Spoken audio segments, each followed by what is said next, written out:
합시다. 그럼 내가 그 아이를 심리 검사를 하고 면담을 하고 관찰을 한 거에 대해서 평가를 해서 학교를 냈을 때 이 아이가 어떤 예를 들어서 어떤 사건이 연루됐을 때 그것에 대해서 제가 어떻게 평가하느냐에 따라 어떻게 될까요? 달라질 수도 있다는 거죠. 그런 부분들이 있을 수 있어요. 그래서 평가라는 건 굉장히 어렵고 힘든 부분이면서도 또 어때요? 우리가 평가자와 마찬가지로 그 내담자에게 어떤 한 인간임을 항상 자각하고 있어야 된다는 이런 부분들이 되게 중요하다는 거예요. 그래서 상담자가 검사자, 우리는 이제 상담자이지만 심리검사에 있었을 때는 우리가 검사자라고 얘기하잖아요. 어떻게 평가하느냐에 따라서 되게 중요한 부분이라는 거죠. 그래서 이 부분에 대해서는 여러분들이 특히 또 기억하시고 잘 그거 하시기 바랍니다. 자, 심리평가에 단계가 있는데 이런 부분은 그냥 여러분들이 한번 읽어보시면 되겠습니다. 그 다음에 이제 우리가 심리검사를 하게 되면 상담에서도 윤리 강령이 있듯이 심리검사에 대한 윤리 강령이 있습니다. 나중에 이제 조금 더 자세하게 여러분들이 알고 싶으면 한국상담학회나 한국상담심리학회, 우리나라에서 현재 두 학회가 가장 큰 양대산맥이죠. 두 학회에서 주는 윤리 강령이 있습니다. 그걸 한 번쯤은 여러분들이 홈페이지에 들어가서 쭉 보시는 것도 꼭 필요하겠죠. 그래서 거기에서 먼저 심리 검사에 대한 윤리 강령이 있어요. 이 부분은 여러분들이 반드시 아셔야 될 것 같아서 한번 짚어보도록 하겠습니다. 자, 첫 번째, 심리 검사에 대한 일반적인 사항에 대한 윤리 강령입니다. 자, 이 부분에 대해서 김윤정 씨 한번 읽어주실래요? 상담자는 내담자의 이제 끊겼다가 지금 들려요. 네. 상담자는 내담자의 환경, 사회적, 문화적, 상황적 특성 등과 개별적 특성을 고려한 후 내담자를 조력하기 위한 목적에 적합한 심리 검사를 선택한다. 자격 있는 사람이 표준화된 절차에 따라 실시한다. 상담자는 피검자의 복지 명확한 이해, 검사 결과를 누가 수령할 것인지에 대한 결정에서 사전 합의를 고려한다. 심리평가의 목적은 내담자의 자기 이해 및 의사 결정을 돕고 치료 계획을 수립하는 데 있다. 그렇죠. 이게 이제 심리검사에 대한 윤리 강령입니다. 여러분들은 내담자의 환경과 개별적 특성을 고려한 후 내담자를 조력하기 위한 목적에 적합한 심리검사를 뭐한다? 선택해야 된다. HTP 앞에서 얘기했던 것처럼 구분된 많은 검사가 있는데 여러분들이 그냥 막 검사하는 게 아니라는 거죠. 그 내담자를 조력하기 위한 가장 목적에 적합한 심리검사를 선택해야 되는 게 뭐다? 심리검사의 윤리 강령이라는 거예요. 여러분들이 마음대로 이것도 해보고 그냥 내가 해보게 이렇게 심리검사를 자기로 하는 것은 아니라는 거죠. 그 다음에 두 번째, 자격 있는 사람이 뭐에 따라 표준화된 절차에 따라 실시한다는 거예요. 근데 이제 검사주의 할 때 이제 사이에 제가 이제 어떤 자격이 필요하면 어떻게 해야 되는 건지를 다시 한번 설명드리도록 하겠습니다. 그래서 예를 들어서 MBTI도 MBTI 자격이 있어야 되고 애니어그램, 그다음에 MMPI도 다 자격이 있죠. 그 자격이 있는 사람이 표준화된 절차에 따라 실시해야 된다는 거예요. 자, 그 다음에 세 번째는 상담자는 피검자의 복지 명확한 이해, 검사 결과를 누가 수령할 것인지에 대한 결정에서 사전 합의를 고려해야 된다. 네. 그 다음에 평가. 아까 평가에 대한 목적에 대해서 평가는 어떻게 하는 것인지 잠깐 짚어봤는데 거기 목적은 내담자의 자기 이해 및 의사 결정을 돕고 치료 계획을 수립하는 데 있다는 거예요. 예를 들어서 어떤 내담자가 선생님 저 우울한데 내 우울이 좀 없었으면 좋겠어요 하고 왔어요. 근데 이 내담자의 심리검사를 하고 해보니까 이 내담자는 우울이 그렇게 심각한 것이 아니라 굉장히 주관적인 우울이다. 그래서 내담자에게 당신의 심리검사에서 이렇게 나왔다. 그래서 당신은 주관적 우울이기 때문에 자기에 대해서 조금 들여다보고 자기 자신을 조금 더 사랑하는 것이 필요할 것 같다.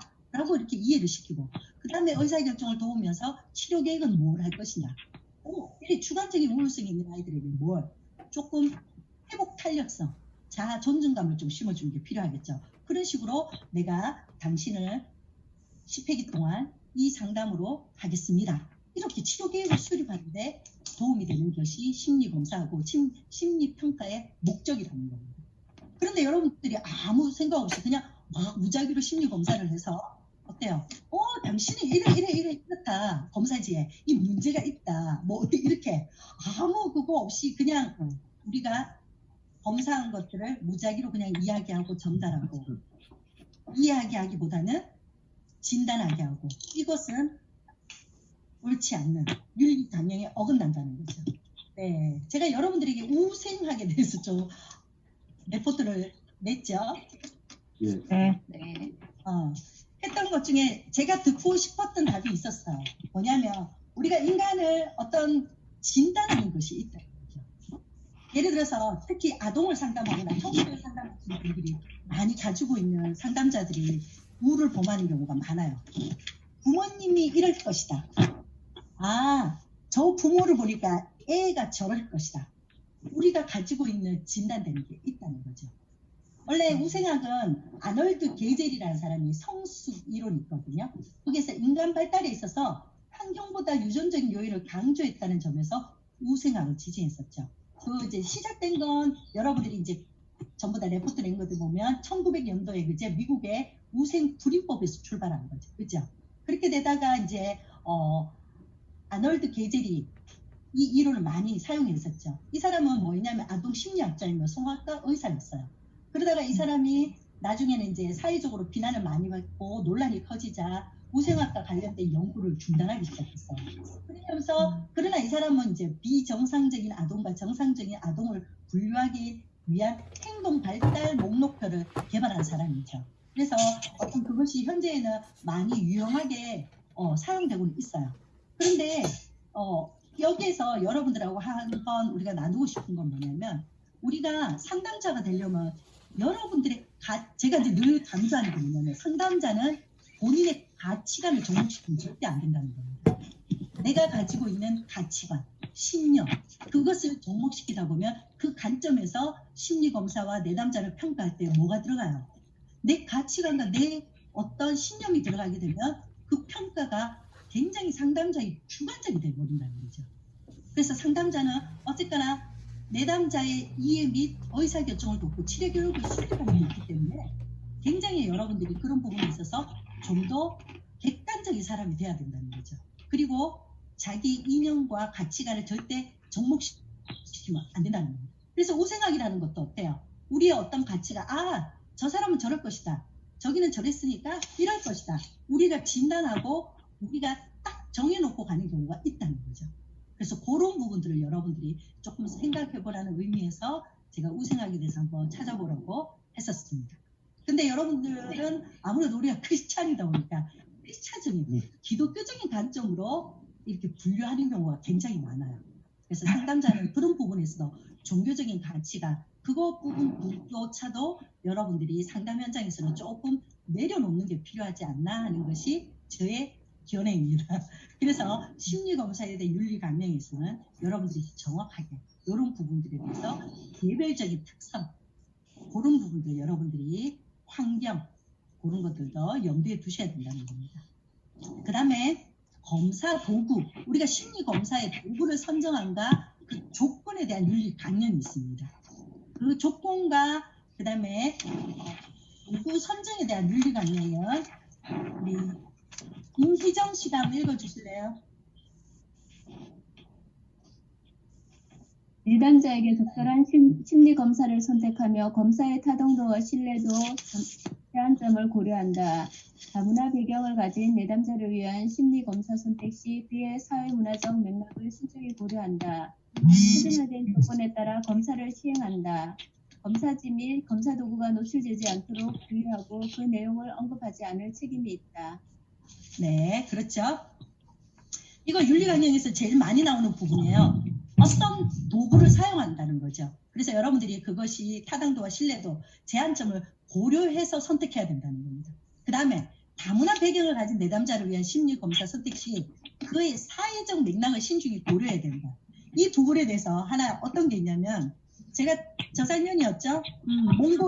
몽골의 신학교에 상담을 강의하러 간 적이 있었어요. 근데 그때 이제 상담을 강의를 하면서 심리 검사에서 제가 HTP 검사를 했어요. 그랬는데 신학생들 전원이 나무를 그렸는데 나무가 아주 가지도 피쩍 말랐고 너무도 약하게 전부 다 그린 거예요. 오, 제가 이랬다니까. 내 주관적인 해석으로 이렇게 자기의 힘도 없고 어떻게 이렇게 시작을 해서 목회를 할까 걱정이 되었던 거죠. 그래서 내가 어떡하나 고민도 많이 했었어요. 그런데 마지막 날 제가 울란바토르에서 이제 강의를 하고 나중에 후원으로 잠깐 갔다 온 적이 있어요. 징기스칸 공원에 가면서 제가 느낀 게 뭐냐면 몽골에는 어때요? 겨울 되면 영하가 40도, 영하 50도씩 떨어져요. 근데 식물이 자랄까요? 식물이 자랄까요? 아니요. 안 자라죠. 한국에서 네. 나무도 많이 심어줬다는데 나무가 안 자라요.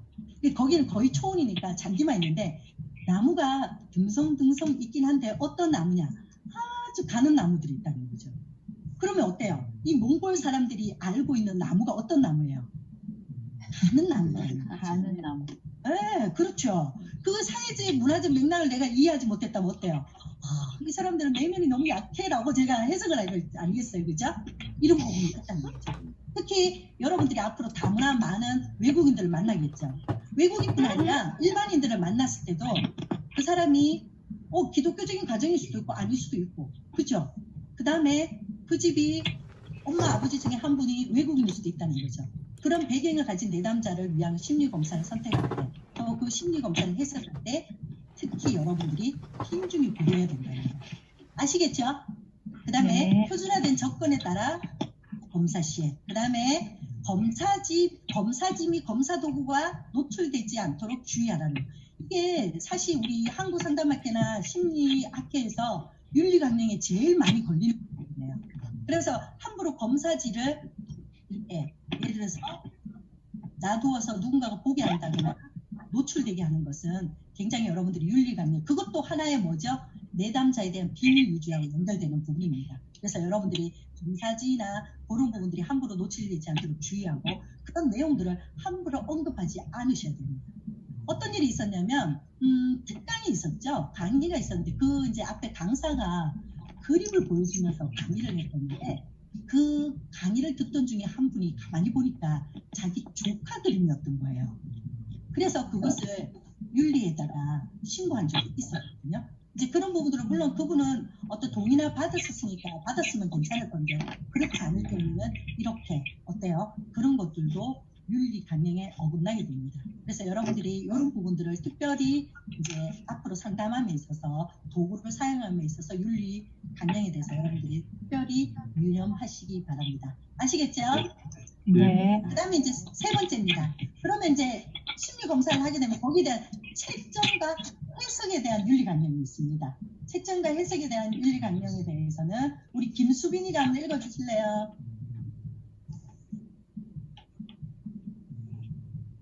김수빈.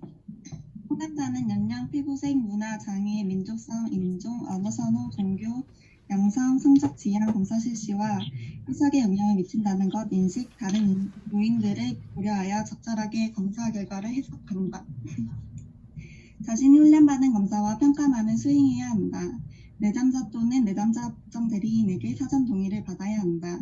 진단하는 것이 내담자나 다른 사람들에게 해가 된다고 판단할 경우 진단의 결과 보고를 요구할 수 있다. 네, 감사합니다. 이렇게 예를 들어서 검사 채점에 있어서 여러분들이 피부색, 연령, 문화, 장애, 민족, 성, 인종, 언어 선호, 종교, 영성, 성적 지향 검사 실시와 해석에 영향을 미친다는 것이 인식, 다른 요인들을 고려하여 적절하게 검사 결과를 해석해야 된다. 검사지를 적절하게 필요한 것들을 선택하는 것도 중요하지만 어떻게 해석하느냐도 굉장히 중요하다는 거죠. 여러분들이 해석에 따라서 달라질 수 있는 부분이 있으니까 그런 윤리 강령을 여러분들이 반드시 숙지하시기 바랍니다. 그 다음에 훈련 받은 것만 여러분들이 그냥 내가 MBTI 그냥 막 인터넷에 뒤져서 해보시고는 그냥 막 이렇게 결과가 이거야 하고 우리가 마음대로 함부로 평가하고 수행해서는 안 된다는 겁니다.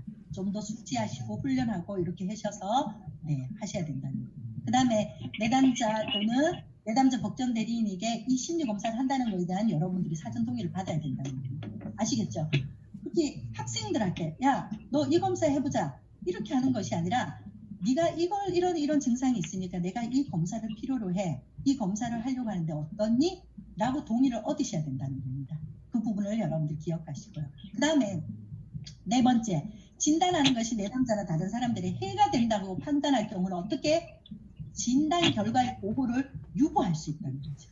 이 부분들을 여러분들이 반드시 제가 이제 상담했던 케이스 중에 하나 있었던 것도 심리 검사를 했는데 약간 조현병이 나왔어요. 걱정이 돼요. 이걸 어떻게 이야기를 하고 어떻게 이야기해야 될지. 왜냐하면 잘못하면 선생님 내가 미쳤다고요? 이렇게 막 표현해요. 애들이 극단적으로 표현하거든요. 그랬을 때 이 아이가 심리적으로도 굉장히 불안하고 이렇게 처져 있는 아이에게 내가 이거를 어떻게 보고를 할 것인가 고민이 되죠. 그럴 때는 보고를 유보할 때도 있고 그 중에 필요한 거 그 아이가 이해하고 받아들일 수 있는 부분만 제가 해석해서 전달하는 경우도 있다는 거죠. 이런 부분들 여러분들이 반드시 상담자로서 기억하셔야 됩니다. 그래서 함부로 무조건 그런 결과들을 보고하셔서 그것이 오히려 어때요? 우리가 뭐라 하죠? 우아한 거짓말이라고 그러죠. 아니 한번 못할 수도 있다는 거죠. 상대에게 더 어떤 그런 부분들을 힘들게 할 수 있는 부분도 있으니까 이것도 윤리 강령의 한 부분 유보할 수 있다는 거 여러분들이 꼭 기억하시기 바랍니다. 그래서 심리 검사의 윤리 강령에 대해서는 채점에 대한 거, 해석에 대한 거, 보고 선정에 관한 거, 심리 조건, 그 다음에 그 전체에 대한 일반적인 사항에 대한 윤리 강령은 여러분들이 반드시 숙지하십시오. 그래서 우리가 상담자가 꼭 알아야 될 것 중에 하나는 상담에 있어서 필요한 거. 집단 상담에 대한 윤리, 심리 검사에 대한 윤리, 상담에 대한 윤리. 윤리에 대해서는 여러분들이 정확하게 인지하고 있어야 여러분들이 여러분 자신을 보호할 수 있는 것입니다. 아시겠죠? 자, 여기까지 지금까지 심리검사의 전체적인 흐름에 대해서 심리검사가 무엇이고 심리검사의 특징, 심리검사의 종류, 심리검사의 윤리 강령에까지 그 다음에 심리평가는 어떻게 하는 것까지 쭉 한번 그냥 살펴봤습니다. 네. 이제 다음 주부터는 계속 이제 저희들이 이제 투사감사부터 들어가거든요.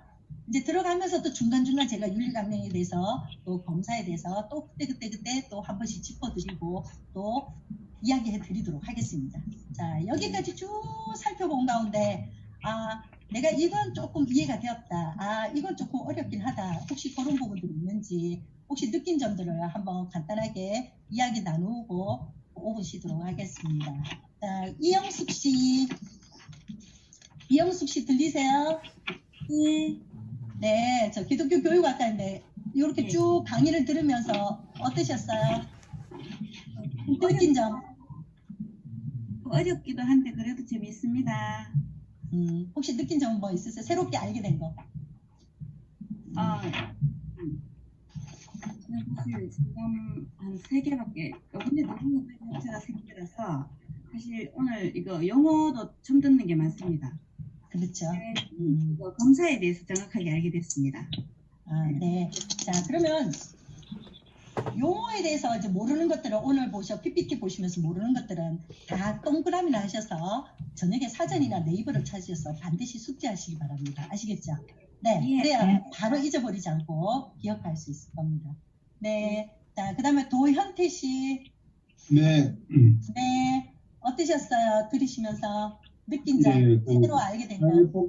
사회복지 과목에서 일부 용어는 나오는 것이 있긴 한데요. 전체적으로 심리 검사에 대한 개념을 네. 아직은 잘 파악이 안 되는 것 같습니다. 조금 시간이 지나면 괜찮을 것 같아요. 조금 이해되는 부분이 있으세요? 알게 된 거. 심리 검사니까 이제 뭐 신뢰도 타당도 이런 용어는 사회복지학에도 나오긴 하는데요. 심리 검사가 우선 뭐 어떤 거고 또 어디에 이런 거를 적용하는가 이런 거를 좀 제가 좀 주관이 해야 되는데 그게 아직 덜 되고. 그렇죠. 네, 하면서 또 우리 배워갑시다. 그래서 이 심리 검사, 심리 측정 및 평가라는 과목이 끝나면 최소한 심리 검사가 뭐고 아, 이 심리 검사는 이렇게 하는 거구나 정도는 여러분들이 좀 완전하게 알고 갔으면 좋겠어요. 제가 이제 처음에 이제 상담을 공부했을 때만 해도